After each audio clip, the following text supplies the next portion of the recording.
Hey everybody, Nick Espinoza, your chief security fanatic here, and today we have to talk about curing teen smartphone addiction. Truthfully, we're all addicted, adults and teens, but teens obviously a little bit more vulnerable, and so that's what we're talking. And I don't know what kind of Kool-Aid the European Union has been drinking in the last 5 years, but more data privacy laws and forward thinking on subjects like addiction have been coming out of Europe. It's actually rather quite impressive. But here's what's going on. The backdrop of this is Politico, and I thought they did a really good write-up on this because countries are now taking the first steps to rein in excessive and potentially harmful use of big social media platforms. Think Facebook, Instagram, TikTok, etc. China, for example, basically is limiting screen time to 40 minutes for children under the age of 8. The United States, specifically one state, Utah, has imposed a digital curfew for minors and parental consent for use of social media. Not to mention other states are basically experimenting with 16-year-old acceptance as opposed to 13, which is a current law under the COPPA, or Child Online Privacy Protection Act,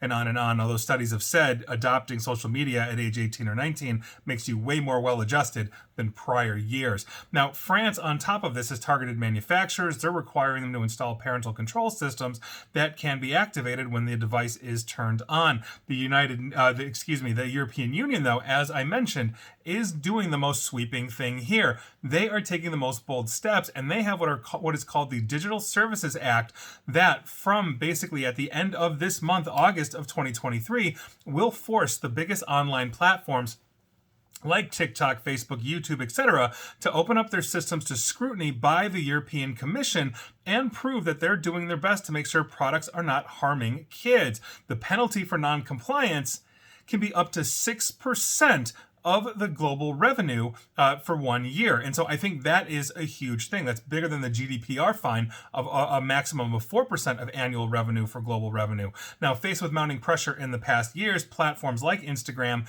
YouTube, and TikTok have introduced various tools basically to assuage concerns, including parental control. Since 2021, for example, YouTube and Instagram send basically teenagers using their platform reminders to take breaks. TikTok this past March announced minors have to enter a passcode after an hour on the app to continue watching videos. That's a good start, but nobody should be using TikTok. Go see my past work for that. But social media companies will soon have to go further. By the end of August, very large online platforms, those over 45 million in users, basically we're talking Instagram, Snapchat, TikTok, Pinterest, YouTube, etc., will have to comply with the longest list of rules that are out there. They will have to basically hand into the Digital Services Act watchdog, the European Commission, their first yearly assessment of the major impact of their design, algorithms, advertising, and terms of services on a range of societal issues, such as the protection of minors and mental well-being. They will have to propose and implement concrete measures under scrutiny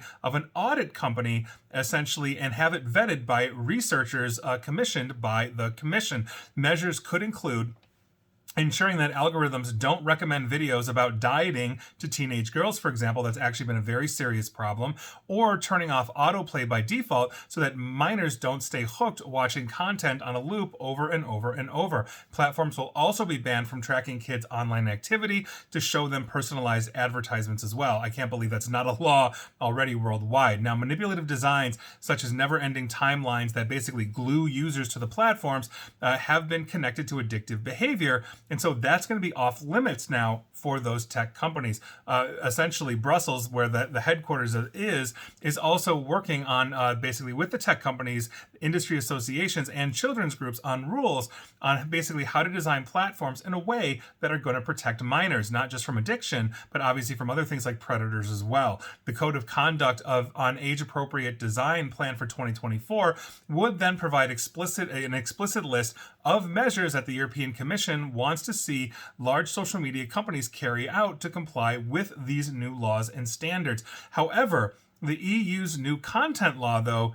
is not quite the all-encompassing magic wand, if you will, that parents might be looking for, because this content rulebook at this time does not apply to popular entertainment like online games, messaging apps, or digital devices themselves. And so this is obviously targeting the social media where we have seen a massive rise in addiction. I have talked about that. Go read Gene Twenge, go read Jonathan Haidt. I have talked about that ad nauseum on my radio show, in vodcast, in video form. It has basically been, I think, the ruin of a generation. children. It has been the ruin of adults as well. It's destroyed relationships. It is a huge problem, and we are now seeing the longitudinal effects of this. So the European Union once again leading the way. I think that's a good thing. We need all of this stuff here in the United States as well. We have a gridlocked Congress, unfortunately, that can't push anything through when it comes to these things. And quite frankly, this should be law here as well. So there you go. That's my 2 cents. I'm glad this stuff is coming. We need to do more, and we need to keep fighting this fight, because essentially we have to get over all these social media accounts. I hate that I have to be on these things, but it's a marketing necessity, and here we are. And please like, share, follow me here on Facebook and Twitter at Nick A. ESP, where please don't be addicted to them, or YouTube as well, but feel free to watch my videos. And as always, stay safe, stay online, and please attempt to stay private. Thanks, everybody.